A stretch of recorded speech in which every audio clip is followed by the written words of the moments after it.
8 de abril de 2002, Ciudad de México. En una mansión sumida en el silencio del barrio de Polanco, una mujer yace inmóvil sobre su cama. A su alrededor, todo respira opulencia. Retratos antiguos, muebles que cuentan décadas de historia, objetos de valor incalculable y un aire tan denso, tan cargado, que parecía advertir que aquello no era solamente una muerte, sino el comienzo de algo mucho más grande. Afuera, en las calles, México todavía la nombra con respeto y temor. La doña, la mujer que jamás bajó la mirada ante nadie, la que nunca pidió permiso para existir. Adentro, tras esas puertas cerradas, el cuerpo de María Félix acaba de cerrar los ojos por última vez, y lo hace precisamente el día en que cumplía 88 años, como si el destino hubiera querido sellar su vida con una simetría cruel. Pero lo que nadie alcanzaba a imaginar en ese momento era que su tumba no iba a ser capaz de guardar el secreto que escondía, porque la muerte de María Félix no se cerró con rezos murmurados, con flores depositadas sobre el mármol ni con homenajes solemnes. Se cerró con un testamento que prendió fuego a su propia familia, con un chofer que de pronto se vio convertido en heredero universal de todo un imperio, con un hermano que levantó acusaciones graves, con jueces, expedientes interminables, peritos forenses, rumores de envenenamiento y, finalmente, con una orden judicial que parecía sacada de una pesadilla: abrir la tumba de la mujer más orgullosa que dio el cine mexicano para buscar dentro de su propio cuerpo las huellas de una posible traición. Hoy vas a descubrir 3 cosas que transformaron para siempre la leyenda de María Félix. La primera, el documento que dejó al margen a buena parte de su propia sangre, y que puso su fortuna entera en manos de Luis Martínez de Anda, aquel joven que comenzó simplemente conduciendo su automóvil y terminó siendo el guardián de sus últimos años de vida. La segunda, la herida familiar que no nació al final, sino mucho antes, que venía arrastrándose desde la figura de Pablo Félix, pasando por Enrique Álvarez Félix, atravesando años de silencios incómodos, de rechazos no dichos, y de una maternidad marcada profundamente por la distancia. Y la tercera, la exhumación ocurrida el 29 de agosto de 2002 en el Panteón francés de San Joaquín, ese instante en que la leyenda dejó de ser una estatua intocable para convertirse, de golpe, en una simple prueba forense sobre una mesa. Te iré avisando cuando lleguemos a cada una de estas revelaciones. Pero quiero advertirte algo. Si abandonas este relato antes del final, te perderás precisamente la parte más cruel de toda la historia, porque la necropsia no llegó a confirmar la presencia de veneno, pero sí terminó revelando algo todavía más doloroso, que una familia puede llegar a perderlo absolutamente todo, incluso en el momento en que cree haber ganado una batalla legal. Guarda bien esta frase, porque vas a necesitarla. La tumba no guardó el secreto. La escucharás repetirse varias veces a lo largo de este relato, y cuando lleguemos al desenlace, comprenderás por fin por qué María Félix murió siendo una reina, pero fue despedida del mundo como si fuera apenas un expediente más dentro de un juzgado. Sin embargo, para comprender de verdad la dimensión de esta tragedia, necesitamos retroceder hasta el origen, hasta aquel tiempo en que una niña nacida en Sonora todavía ignoraba que la belleza, lejos de ser siempre un regalo, también podía convertirse en una condena. Todo comenzó mucho antes de la tumba, mucho antes de que existiera ese testamento polémico, mucho antes de que el nombre de Luis Martínez de Anda estallara como una bomba en medio de la familia Félix. Todo comenzó en Sonora, bajo un sol implacable y seco, en una tierra árida donde las mujeres aprendían desde muy temprano una sola lección: o se sometían y obedecían, o se endurecían hasta volverse de piedra. María de los Ángeles Félix Güereña vino al mundo el 8 de abril de 1914 en el pueblo de Álamos, en un México que todavía olía a pólvora, sacudido por la revolución, poblado de hombres armados, de apellidos que pesaban como losas y de silencios familiares que nadie se atrevía a quebrar. Desde que era apenas una niña, María no parecía hecha para andar pidiendo permiso. Poseía una belleza que no tenía nada de dulce ni de complaciente. Era una belleza desafiante, casi agresiva, acompañada de una mirada que no sabía suplicar porque solo sabía ordenar. En una época en la que a las mujeres se las educaba para inclinar la cabeza y aceptar su lugar, María aprendió lo contrario. Aprendió a levantarla más de lo permitido. Y en el México de aquellos años, ese gesto podía ser tanto una bendición como una verdadera sentencia de condena. Detente a pensar en eso un instante.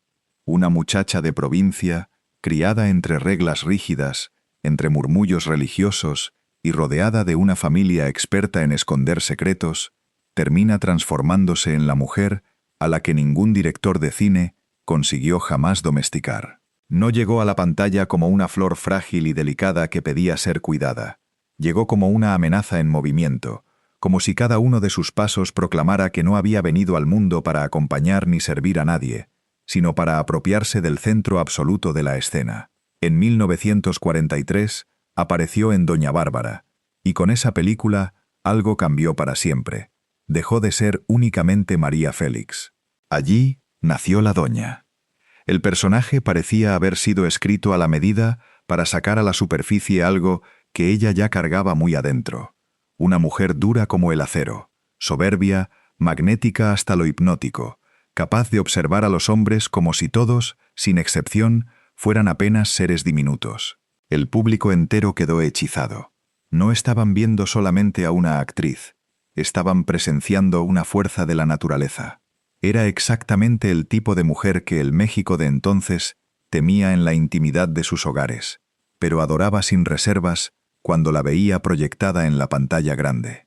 Después llegó Enamorada, y con ella llegaron los reflectores encendidos, los premios, las portadas de revista, los directores que la perseguían y los productores que ansiaban capturar su rostro como quien intenta atrapar una joya peligrosa entre las manos. María Félix se convirtió en el símbolo viviente de la época de oro del cine mexicano.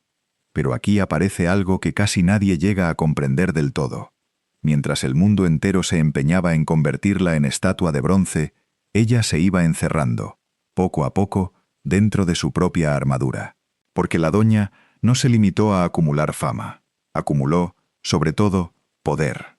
Agustín Lara le dedicó canciones inmortales y la elevó a la categoría de mito musical. Jorge Negrete compartió con ella un matrimonio que parecía la unión de dos coronas del México de aquel tiempo. Alex Berger le abrió de par en par las puertas de una riqueza europea hecha de viajes, joyas deslumbrantes, casas señoriales y salones donde el dinero se pronunciaba en francés con naturalidad. Antoine Zapov llegó más tarde, como una presencia artística que acompañó sus últimos años. Hombres poderosos, talentosos, ricos, célebres, todos ellos atraídos hacia la misma mujer, todos intentando acercarse a un incendio sin terminar calcinados en el intento. Y María aceptaba el lujo que la rodeaba como si le perteneciera por designio divino, como si hubiera nacido para poseerlo. Polanco, París, Cuernavaca, mobiliario europeo, pinturas de autor, vestidos de alta costura, cigarros, Cartier, diamantes, serpientes y cocodrilos transformados en joyas refulgentes.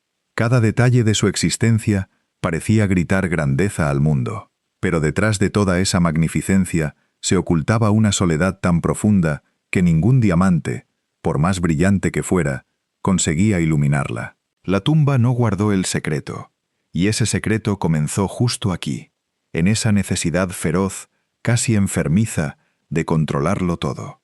Su imagen pública, sus propiedades, sus amores, sus silencios, sus documentos, e incluso quién tenía permitido cruzar el umbral de su habitación. María levantó una fortaleza alrededor de sí misma, una muralla construida con belleza, dinero y orgullo. Nadie entraba si ella no lo autorizaba. Nadie se atrevía a tocar su mundo sin su consentimiento expreso. Pero una fortaleza, por más imponente que sea, también puede transformarse en una prisión. Y mientras el público contemplaba a una reina aparentemente invencible, dentro de aquella mujer iba creciendo una obsesión cada vez más oscura. No volver jamás a ser vulnerable, no volver nunca a perder, no depender otra vez de nadie.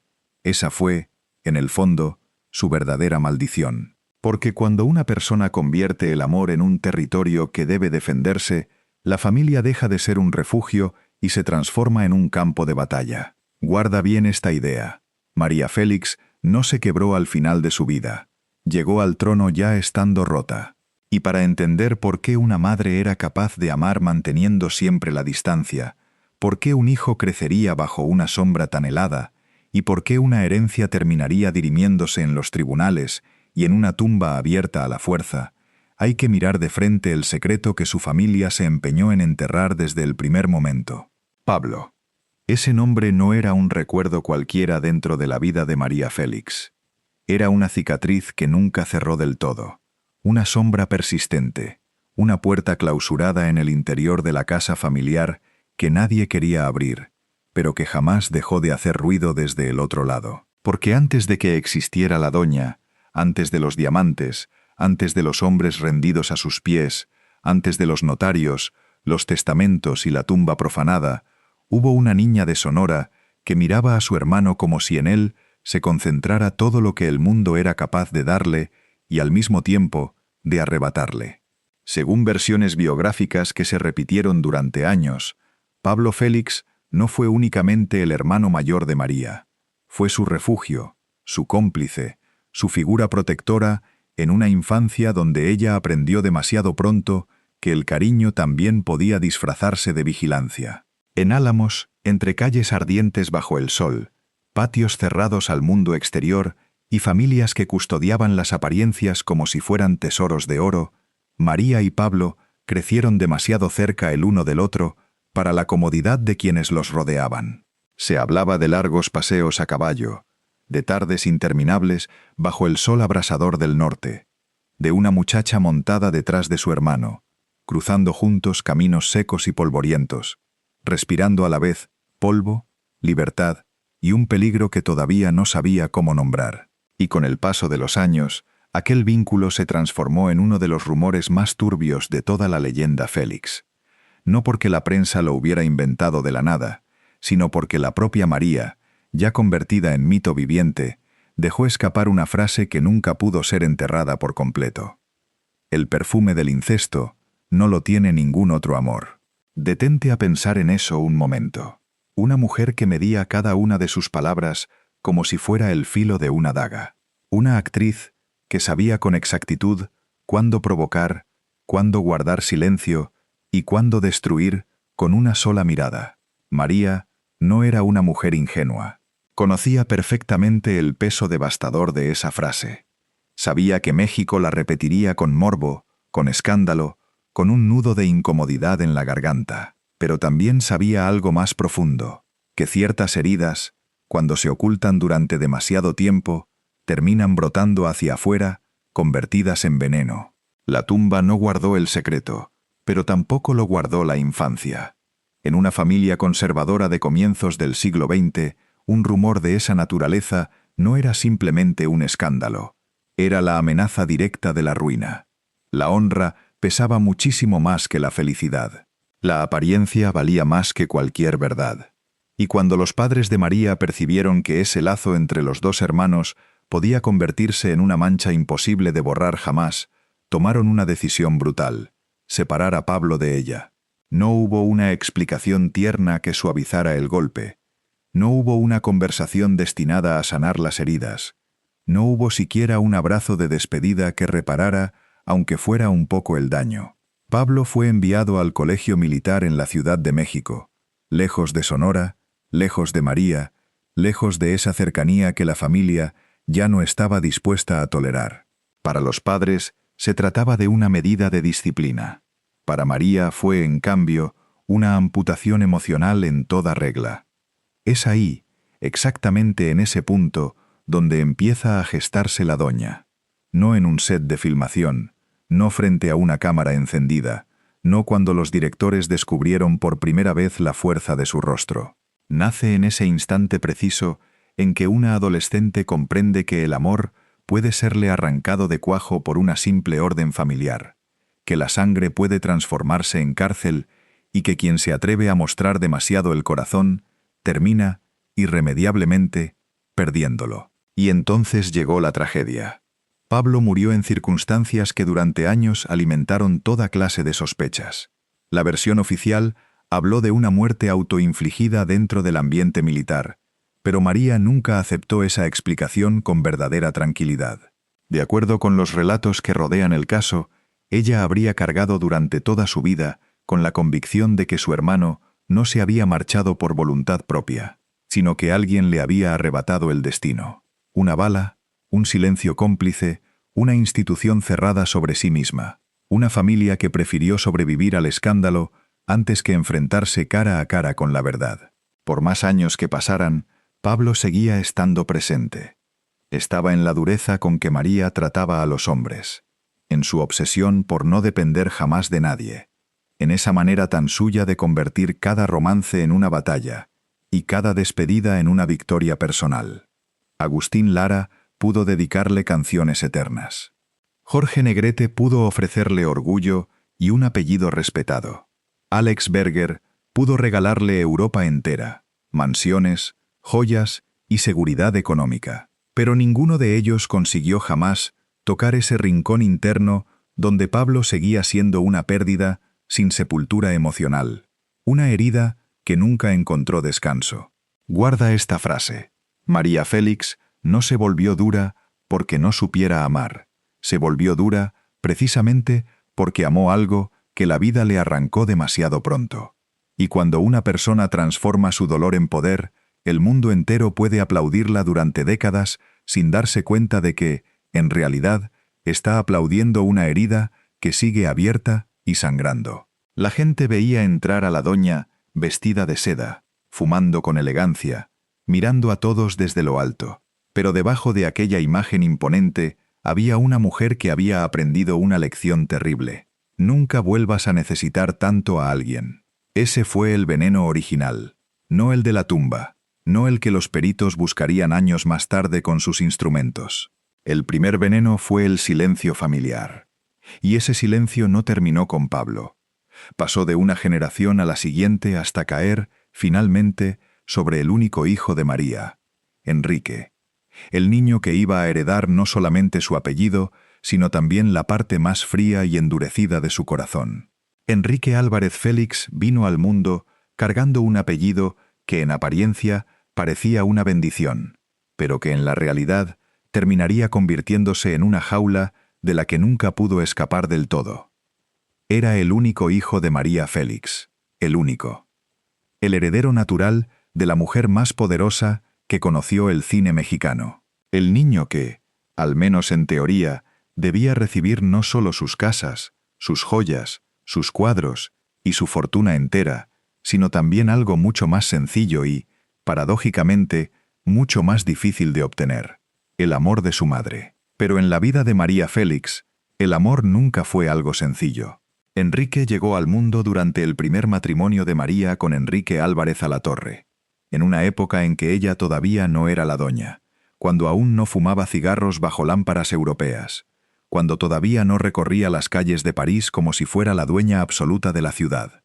Era joven, hermosa, inquieta, profundamente ambiciosa, y como tantas otras mujeres que nacieron destinadas a romper los moldes establecidos, descubrió demasiado pronto que la maternidad podía sentirse como una cadena cuando el corazón estaba mirando hacia otra dirección. El matrimonio se quebró, y fue entonces cuando llegó la primera gran herida del niño. Según versiones recogidas a lo largo de los años, su padre se llevó a Enrique a Guadalajara después de la separación. María perdió a su hijo, o al menos perdió el control que tenía sobre él, y eso, para ella, resultaba casi peor que perder el amor mismo, porque María podía soportar el escándalo, podía soportar la crítica más feroz, podía soportar que la tacharan de soberbia, de fría, de peligrosa. Lo que no era capaz de tolerar de ninguna manera era que alguien le arrebatara algo que ella consideraba de su propiedad. Años más tarde, cuando ya empezaba a rozar la gloria con los dedos y se encontraba al lado de Agustín Lara, recurrió a sus influencias, a su dinero y a su poder para recuperar a Enrique. Vista desde afuera, parecía una victoria materna conmovedora, una madre célebre, recuperando a su hijo perdido. Una escena perfecta, digna de una película sentimental. Pero la verdad era mucho más oscura de lo que aparentaba. porque regresar a la casa de María Félix no significó, para Enrique, regresar al calor de un hogar. El niño entró en un mundo de alfombras lujosas, espejos enormes, muebles costosos, perfumes franceses, joyas, sirvientes, cenas elegantes y, sobre todo, silencios. Tenía un techo sobre la cabeza, tenía ropa fina, tenía un apellido reconocido, tenía absolutamente todo lo que el dinero podía comprar. Pero no tenía lo único que un niño necesita de verdad para no romperse por dentro. No tenía una madre presente. No tenía una voz que le asegurara que estaba bien ser quien era. No tenía un lugar seguro dentro del corazón de la mujer a la que todo el mundo adoraba. Piensa en eso un momento. El México de mediados del siglo XX. María Félix filmando sin descanso, viajando por el mundo, conquistando hombres, directores, países enteros, titulares de periódicos. Y mientras tanto, Enrique, creciendo en habitaciones inmensas, donde el eco de sus propios pasos pesaba más que cualquier abrazo. Se cuenta que hubo temporadas en las que pasaba las fiestas más importantes alejado del centro de la casa, casi como si fuera un invitado incómodo dentro de su propia historia familiar. La mansión podía estar repleta de objetos valiosos, pero para un niño abandonado en lo emocional, una mansión también puede sentirse como una cárcel de lujo. La tumba no guardó el secreto, pero mucho antes de la tumba hubo una casa que tampoco supo guardarlo. Y entonces llegó el episodio que marcaría la fractura definitiva entre madre e hijo. Según relatos periodísticos, un día María encontró a Enrique vestido con una prenda femenina y luciendo un collar relacionado con Agustín Lara. Para cualquier madre con un mínimo de ternura, aquel pudo haber sido apenas un instante de pregunta, de miedo, de confusión, incluso de instinto protector. Pero para María, según esas mismas versiones, fue una ofensa imperdonable contra la imagen perfecta que ella exigía de todo aquello que llevara su sangre. Su reacción fue dura, durísima, tanto que el recuerdo quedó instalado para siempre como una herida pública en la biografía de ambos. Agustín Lara habría intervenido para proteger al pequeño, y después de aquel episodio, Enrique fue enviado lejos. París, Londres, Estados Unidos, Canadá, escuelas rígidas, internados severos, distancia, disciplina. Todo aquello a lo que una familia recurre cuando no sabe cómo amar a un hijo que es diferente. Guarda esta frase. María Félix sabía cómo conquistar al mundo entero, pero nunca supo cómo abrazar a su propio hijo. Y esa es la verdadera tragedia de esta historia. No la orientación de Enrique, no su sensibilidad, no su manera particular de existir en el mundo. La auténtica tragedia fue que nació bajo la sombra de una mujer que exigía grandeza, belleza, fuerza y control absoluto, pero que no tenía la menor idea de qué hacer frente a la vulnerabilidad de un niño. Enrique se pasó la vida entera intentando ser digno de ella. Se convirtió en actor. Construyó una carrera respetable en la televisión, el teatro y el cine. Llevaba el apellido Félix sobre los hombros como una corona invisible, pero también como una piedra amarrada al pecho que le impedía respirar del todo. Cada una de sus apariciones públicas parecía gritar en silencio: «Mírame, mamá. Ya soy alguien. Ya no soy aquel niño que te incomodaba. Ya puedo pararme frente a las cámaras igual que tú lo haces». Pero hay madres que no miran con los ojos, miran con el orgullo. Y el orgullo de María era una puerta de hierro forjado, imposible de derribar. La herida de Pablo no murió cuando murió Pablo. Simplemente se transformó. Se transmitió a Enrique como una herencia envenenada que pasaba de mano en mano. María había sufrido en su juventud una separación brutal, y después, sin quererlo, o quizás sin poder evitarlo, repitió exactamente la misma lógica con su propio hijo. Primero le arrancaron a ella aquello que amaba. Después, fue ella quien le arrancó a Enrique la posibilidad de sentirse amado sin condiciones de por medio. Así es como se perpetúan las maldiciones familiares. No siempre a través de golpes visibles. A veces se repiten a través de silencios prolongados, de internados lejanos, de cartas que nunca llegan a su destino. de visitas que se reducen a 2 veces al año, de una madre que entrega dinero a manos llenas pero no entrega tiempo, de una casa abarrotada de cuadros valiosos pero completamente vacía de ternura. Y cuando la sangre se enfría durante demasiados años seguidos, alguien más termina, tarde o temprano, ocupando el lugar que la familia abandonó. Esa ausencia fue la que abrió la puerta, y por esa puerta entreabierta, años después, entraría un joven llamado Luis Martínez de Anda. Abril de 2002. Mientras México depositaba flores en silencio sobre el nombre de María Félix, detrás de las puertas cerradas de la mansión, comenzaba ya otra ceremonia muy distinta. No la del duelo, no la de la despedida solemne, sino la del dinero. Porque cuando muere una leyenda, el público llora con sinceridad. Pero cuando muere una mujer inmensamente rica, la familia empieza a preguntar otra cosa. ¿Dónde está el testamento? ¿Quién tiene las llaves de la casa? ¿Quién puede entrar? ¿Quién está autorizado a firmar? ¿Quién se queda con los cuadros, con las joyas, con las propiedades, con los recuerdos?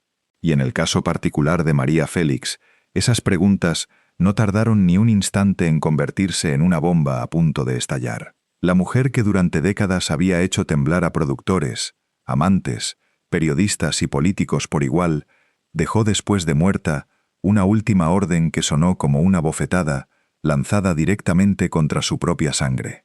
Luis Martínez de Anda era el heredero universal, no un hermano, no un sobrino, no una rama lateral de la familia, no alguien nacido bajo el apellido Félix.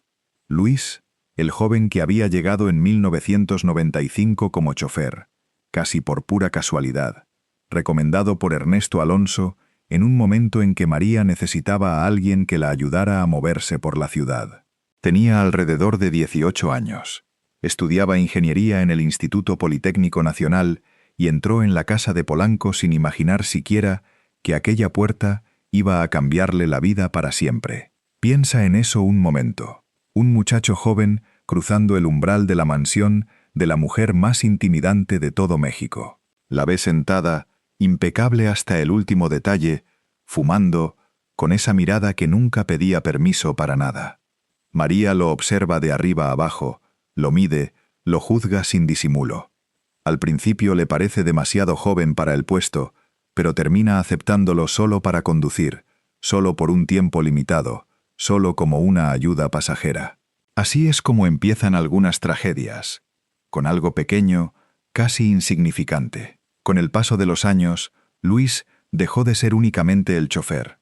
Se convirtió en asistente, en acompañante, en guardián doméstico, en testigo de rutinas que la familia ya ni siquiera se molestaba en presenciar. Era él quien estaba ahí por las mañanas, cuando la doña leía los periódicos y comentaba las noticias del día.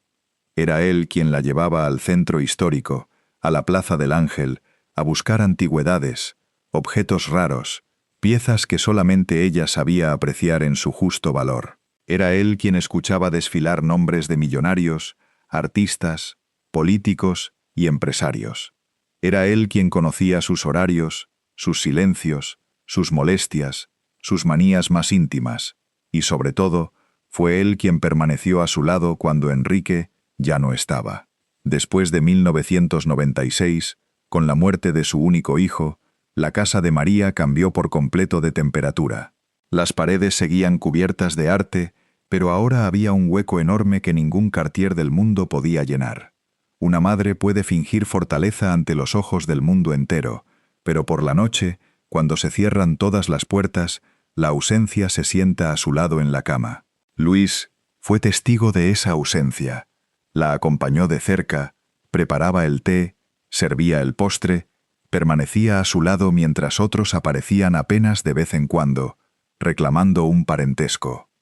La tumba no guardó el secreto, pero el testamento tampoco lo guardó.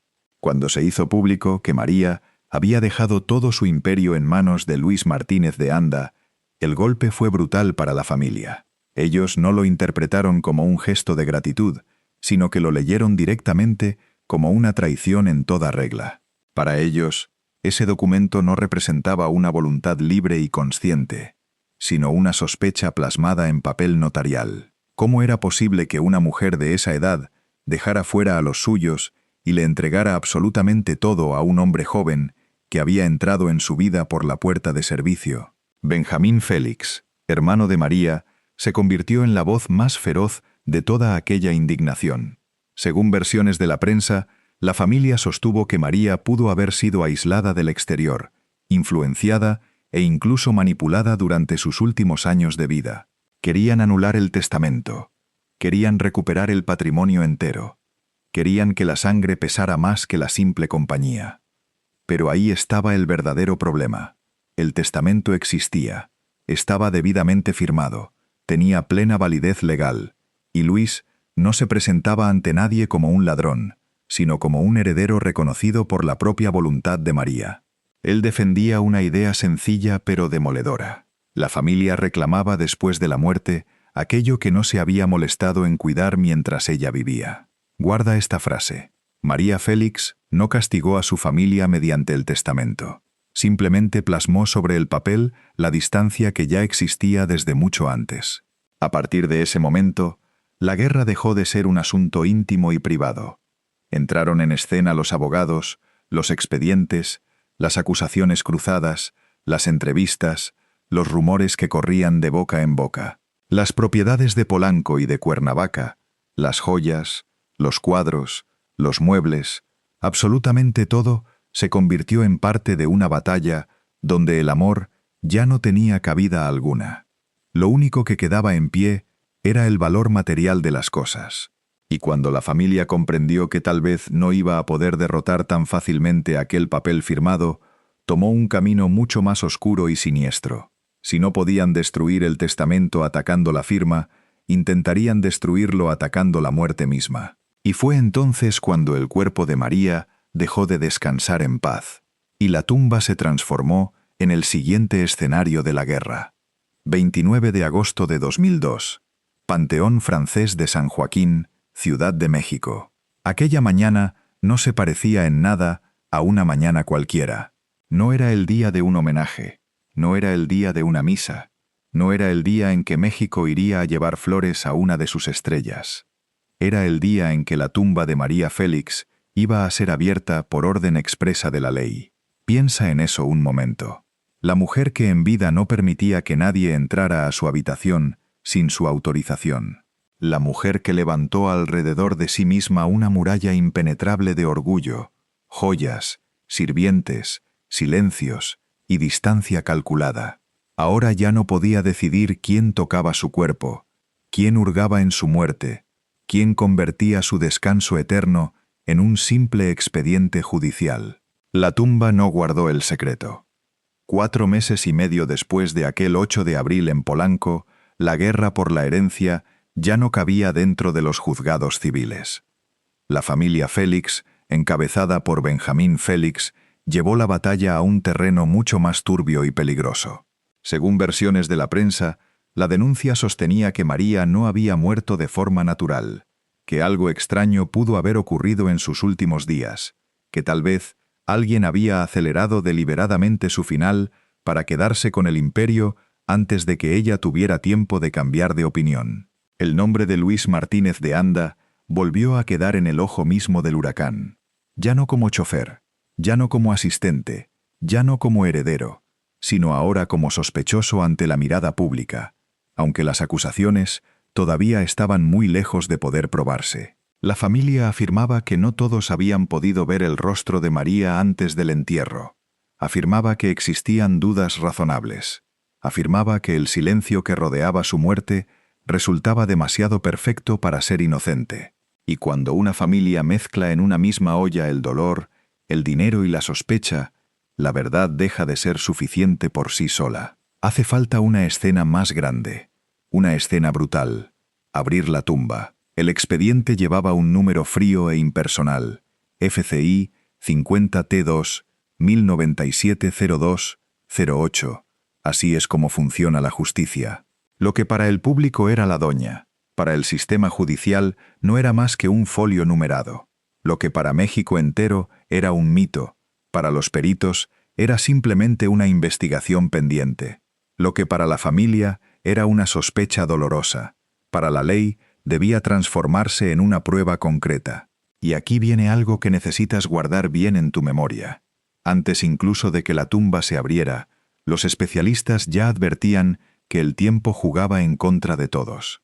Habían transcurrido más de 4 meses desde la muerte. Buscar rastros de sustancias extrañas, después de tanto tiempo, era una tarea difícil, enormemente difícil. Pero la presión resultaba abrumadora. La prensa esperaba con ansias, la familia insistía sin descanso, el país entero observaba con morbo, y las autoridades no tuvieron más remedio que avanzar. Aquel día, bajo estricta vigilancia, el panteón se convirtió en un escenario judicial. No había glamour, no había cámaras de cine, no había vestidos de seda ni collares Cartier, solo había funcionarios, peritos, papeles, órdenes y murmullos, y una sola pregunta flotando sobre las cabezas de todos los presentes. ¿Murió María Félix tal como dijeron, o alguien había escondido algo dentro de su final? Durante horas, el procedimiento avanzó con una solemnidad extraña, casi sobrenatural. Nadie estaba desenterrando a una mujer cualquiera. Estaban abriendo el descanso eterno de una de las figuras más imponentes de toda América Latina. Una mujer que había enfrentado de tú a presidentes, amantes, productores, periodistas y enemigos de todo tipo, siempre con la frente bien en alto, ahora reducida a un caso que debía responder ante la química, la medicina y la sospecha. Y entonces empezaron a correr los rumores, que si la habían enterrado boca abajo, que si aquello era un castigo, que si era un símbolo de algo, que si se trataba de la señal de una maldición. México hizo exactamente lo que suele hacer cada vez que la verdad tarda en llegar. Se puso a inventar leyendas. Pero una leyenda, por más fascinante que sea, no es una prueba. Y por más escalofriantes que sonaran todas aquellas versiones, lo único que de verdad podía decidir el destino legal de la herencia era el resultado del peritaje forense. En septiembre de 2002 llegó por fin la respuesta. Las autoridades concluyeron que no se habían encontrado rastros de veneno ni señales de ningún tipo que confirmaran la hipótesis más grave de toda la denuncia. La causa de la muerte apuntaba hacia una insuficiencia cardíaca relacionada con una cardiopatía isquémica. Dicho en palabras simples, el corazón de María Félix se apagó por causas naturales. No hubo confirmación alguna de envenenamiento. No quedó base sólida para sostener una acusación penal en contra de Luis Martínez de Anda. Y fue entonces cuando la historia dio un giro profundamente cruel. La familia había buscado desesperadamente una prueba capaz de destruir el testamento, pero terminó encontrando un dictamen que, en lugar de demolerlo, lo fortaleció todavía más. Luis quedó legalmente liberado de aquella sombra que pesaba sobre él. La denuncia perdió toda su fuerza. Las demandas para anular la voluntad de María se vinieron abajo como un castillo de naipes, y la mujer que en vida había controlado hasta la última entrada de su casa, terminó pagando, incluso después de muerta, el precio de una guerra que ya no estaba en sus manos detener. Guarda esta frase. No encontraron veneno dentro de su cuerpo, pero sí encontraron algo mucho más oscuro alrededor de su nombre. Una familia hecha pedazos, una herencia convertida en campo de batalla y una tumba que jamás debió ser utilizada como un arma. Porque después de aquella mañana, María Félix dejó de ser solamente una leyenda del cine mexicano para convertirse, además, en una advertencia. Cuando el dinero pesa más que el luto, ni siquiera los muertos consiguen descansar. Pero antes de que María Félix muriera, y mucho antes de que su tumba fuera abierta ante peritos y funcionarios, la tragedia ya había golpeado justo donde más dolía. No en las joyas, no en las casas, no en los papeles notariales, en la sangre. 24 de mayo de 1996, Ciudad de México, 2 de la madrugada. Mientras la ciudad entera dormía, Enrique Álvarez Félix, el único hijo de la doña, cerraba los ojos para siempre dentro de su propio departamento. Tenía 62 años. La causa médica fue un infarto agudo al miocardio, pero hay muertes que el certificado solo alcanza a explicar a medias, porque el corazón de Enrique no se rompió esa noche. Se había estado rompiendo poco a poco desde que era apenas un niño. Piensa en eso un momento. El único hijo de María Félix, el heredero natural de una de las mujeres más poderosas del cine mexicano, murió sin descendencia, sin una continuación directa, sin una nueva rama que protegiera el apellido desde dentro de la familia. Y cuando eso ocurrió, la historia de la herencia cambió para siempre. Porque con Enrique no murió únicamente un actor, murió también la última posibilidad de que la fortuna de María siguiera el camino natural de la sangre. La tumba no guardó el secreto, pero el secreto empezó, en realidad, con una ausencia. Enrique se había pasado la vida entera intentando cargar sobre sus hombros un apellido demasiado pesado para cualquier ser humano. Quería ser actor, y lo fue. Quería construir una identidad propia y verdadera, y lo intentó con todas sus fuerzas. Pero vivir bajo la sombra de María Félix era como crecer debajo de una estatua colosal. La estatua lo protegía, es cierto, pero al mismo tiempo lo aplastaba bajo su peso. Cada uno de sus gestos era comparado de inmediato con los de ella. Cada uno de sus silencios era interpretado como un misterio insondable. Cada aparición pública parecía llevar consigo una pregunta invisible flotando en el aire. ¿Eres realmente el hijo de la doña o apenas una pálida sombra de ella? Desde su más temprana infancia, Enrique había conocido de cerca la distancia. Conoció las separaciones, los internados, los viajes interminables, la disciplina férrea, las visitas escasas y contadas, las casas enormes, donde el lujo nunca lograba calentar las habitaciones. Conoció también esa forma particular de rechazo que no siempre necesita gritar, pero que deja marcas imborrables en el alma, la sensación de no ser aceptado por completo en la mirada de su propia madre. Guarda esta frase: a Enrique no le faltó apellido, le faltó refugio, y esa carencia lo acompañó fielmente hasta el último de sus días. Según versiones cercanas a la historia familiar, María no se encontraba en México cuando su hijo murió.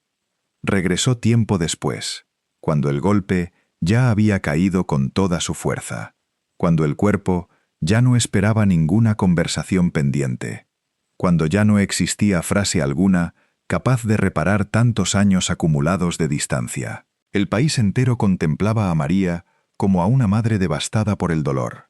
Pero detrás de aquel duelo se escondía una ironía mucho más cruel. La mujer que siempre había querido controlarlo absolutamente todo en su mundo, no pudo estar presente en el último instante de la vida de su único hijo. El funeral tuvo una atmósfera extraña, cargada de algo difícil de nombrar. No fue solamente una despedida, fue también el cierre definitivo de un ciclo. Ernesto Alonso, muy cercano a la familia, terminó haciéndose cargo de los detalles más dolorosos del momento. El féretro permaneció cerrado todo el tiempo. La explicación fue prudente, dura y necesaria a la vez. Por el estado en que había sido encontrado, no resultaba conveniente exponer el rostro. Y esa imagen lo decía absolutamente todo sin necesidad de pronunciar una sola palabra. María no pudo verlo como quizás debió haberlo visto en vida. No como una extensión de su orgullo, no como una amenaza a su imagen cuidadosamente construida, no como un heredero imperfecto, sino sencillamente como su hijo. Solo eso, como su hijo. La muerte de Enrique dejó un vacío que ninguna de las casas de Polanco era capaz de llenar. Después de 1996, María siguió siendo María Félix ante los ojos del mundo. Seguía siendo elegante, seguía siendo altiva, seguía respondiendo con esas frases afiladas que la caracterizaban. Pero dentro de su vida doméstica, algo se había apagado para siempre. Ya no había un hijo, ya no había una línea directa de sucesión, ya no había sangre inmediata esperando del otro lado de la puerta. Y entonces surge una pregunta profundamente incómoda. ¿Quién permanece cerca de una reina cuando la familia se ha vuelto distante y el hijo ya no existe? No precisamente quienes comparten su apellido. No siempre. A veces, quien permanece es el que prepara el té cada tarde, el que abre la puerta del auto, el que escucha pacientemente las mismas historias noche tras noche, el que acompaña a la anciana cuando el mito se despoja de sus joyas, y se queda completamente sola frente al espejo. En los últimos años de la vida de María, ese lugar lo ocupó Luis Martínez de Anda. Por eso la herencia no cayó del cielo por casualidad. La herencia cayó sobre un hueco, un vacío que llevaba décadas abierto, excavado pacientemente por el orgullo, la distancia y las pérdidas que jamás llegaron a sanar. Cuando Enrique murió, se cerró para siempre el ciclo de la sangre. Cuando María murió, se abrió de par en par el ciclo del dinero. Y cuando la tumba fue finalmente abierta, México comprendió que la tragedia no había empezado en el Panteón aquella mañana de agosto. Había empezado mucho antes, en el seno de una familia donde todos parecían tenerlo absolutamente todo, excepto la única cosa que de verdad importaba, la ternura suficiente para salvarse los unos a los otros. Después de la tumba abierta, después del dictamen forense, después de los abogados y de todas las sospechas, quedaba flotando en el aire una pregunta más triste que todas las anteriores juntas. ¿Qué ocurre con el imperio de una reina cuando ya no queda una familia capaz de sostenerlo en pie? La respuesta no llegó entre gritos ni escándalos. Llegó, simplemente, a través de las ventas. Las casas, que alguna vez parecieron destinadas a durar eternamente, empezaron a perder poco a poco su aura mágica. Cuernavaca dejó de ser un refugio para convertirse en una propiedad negociable más. Polanco, el lugar exacto donde María Félix había exhalado su último suspiro rodeada de silencio y de lujo, ya no pudo seguir siendo un santuario intocable. La casa que había custodiado sus últimos días terminó transformada, alterada, finalmente borrada por la misma ciudad que siempre termina devorando a sus propios mitos. Y el departamento de París, aquel símbolo europeo de elegancia y de triunfo absoluto, ya había salido de sus manos desde mucho antes. Piensa en eso un momento. María Félix se pasó la vida entera construyendo una imagen imposible de tocar, blindada contra el tiempo. Muebles antiguos cargados de historia, vestidos de alta costura, porcelanas delicadas, cuadros de autor, joyas deslumbrantes, objetos elegidos uno a uno con una precisión casi militar. Nada de aquello estaba ahí por accidente o casualidad. Todo decía algo, todo gritaba poder, todo repetía exactamente el mismo mensaje al visitante. Aquí vive una mujer que no pertenece al mundo común de los mortales, pero al final, incluso los objetos más preciados de una reina necesitan, tarde o temprano, encontrar un comprador. La tumba no guardó el secreto, y la herencia tampoco logró mantener intacto el reino. En julio de 2007, en la ciudad de Nueva York, la historia de María Félix volvió a quedar bajo las luces de los reflectores. Pero esta vez ya no eran las luces cálidas del cine, sino las luces frías de una subasta. Christie's desplegó sus alas, y el mundo entero contempló cómo el universo privado de la doña era cuidadosamente dividido en lotes, numerado pieza por pieza, tasado por expertos y levantado en alto ante desconocidos que pujaban con entusiasmo por fragmentos de una vida que alguna vez había parecido por completo invencible. Se ofrecieron 606 piezas en total. Se vendieron 603 de ellas. La estimación inicial hablaba de una cifra de entre 4 y 6 millones de dólares, pero el monto final superó por mucho todas las expectativas. 7.299.640 dólares. Dinero, muchísimo dinero, pero también una sentencia disfrazada de éxito, porque cada golpe de martillo no se limitaba a vender un objeto, vendía una habitación entera, vendía una memoria, vendía una noche del pasado, vendía una versión de María que ya no estaba ahí para defenderse. Entre las piezas más codiciadas de toda la subasta, apareció Sueño de Sirenas, de Leonora Carrington, vendida por 609.600 dólares. También salieron a remate vestidos, muebles, obras de arte, fragmentos de aquella escenografía íntima donde María había interpretado su último gran papel, el de una mujer profundamente sola dentro de un palacio repleto de objetos. Y luego estaban las joyas, la serpiente de Cartier, el cocodrilo de oro incrustado de piedras preciosas, aquellas piezas que parecían diseñadas no para adornar un cuello, sino para advertir al mundo entero que María no era una mujer de simple ornamento, sino una mujer de dominio absoluto. Algunas de ellas regresaron al universo Cartier de donde habían salido. Otras quedaron para siempre lejos del apellido Félix, como si la propia fortuna hubiera decidido cumplir su destino inevitable, dispersarse a los cuatro vientos. Luis Martínez de Anda, ya plenamente reconocido como heredero legítimo, quedó también condenado a cargar sobre sus hombros con una herencia prácticamente imposible de sostener. Para algunos, fue el joven afortunado que recibió demasiado sin merecerlo. Para otros, fue el único que estuvo verdaderamente cerca cuando la sangre ya se había alejado por completo. Pero ni siquiera él, con toda su cercanía, pudo conservar intacto el mito. Nadie puede vivir dentro de una leyenda sin terminar pagándole, tarde o temprano, una renta al tiempo. Quedó Frida Sofía, hija espiritual, con algunas joyas y una memoria lateral de aquella vida. Quedaron las entrevistas, quedaron los rumores que nunca se apagaron del todo, quedaron los expedientes archivados. Quedó el nombre de María Félix, brillando todavía con fuerza, pero ahora rodeado de una sombra que ya nunca volvió a marcharse. Guarda esta última frase. María Félix ganó todas las batallas de la vida, pero perdió la única que empieza precisamente después de la muerte. Porque puedes ordenar tu casa, tu cama, tu testamento y tu imagen hasta el último detalle. Puedes decidir con mano firme quién entra, quién sale, quién recibe y quién se queda fuera para siempre. Pero lo que jamás podrás controlar es lo que harán los vivos cuando tu voz ya no pueda imponer silencio sobre ellos. María murió convertida en leyenda, fue exhumada y reducida a un expediente judicial. Fue vendida en fragmentos dispersos como si fuera una simple colección, y aún así, a pesar de todo, sigue de pie, firme, en la memoria colectiva de México. No como una santa intachable, no como una víctima perfecta y compasible, sino como algo mucho más incómodo de digerir, una mujer que tuvo demasiado poder para ser olvidada y demasiadas heridas abiertas para poder descansar, al fin, en paz.